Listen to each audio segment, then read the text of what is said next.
जय Jagannath friends, welcome back to my new mini blog. आज मोर एग्जाम लास्ट डे थिला। बर्तमान आम एग्जाम रू फेरुचु घर को। दिन 2टा बेले उदुदिया खरा ता संग इच्छा होता टे कि ठंडा ठंडा खायापी, तो से आम दही भल्ला खाइलु। तापर घर को फेरी खाई पी रेस्ट करूँ।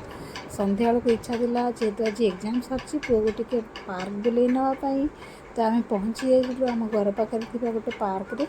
सेठी बाप पुओ बहुत मस्ती कले, मो पुओ बहुत खेलिला आ बहुत खुशी होता से दिन।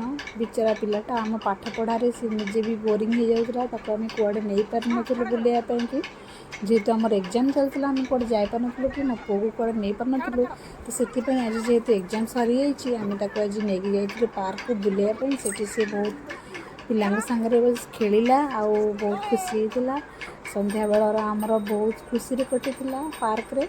तो पार्क रू खेली सारी आम फेरी माछ मार्केट को, जेहेतु बहुत दिन टे आइंस पाटे बाजिनी से आज इच्छा था गोटे नॉनवेज किसी बनवाई कि। तो मो हजबैंड कहले चल आज कौन माछ नहीं जा, पार्क पाखे माछ मार्केट अच्छी। तो सेठू माछ मार्केट रू माछ नहीं आम आसलु। पार्क रे एत समय खेलला शोष लगुला बहुत जोर।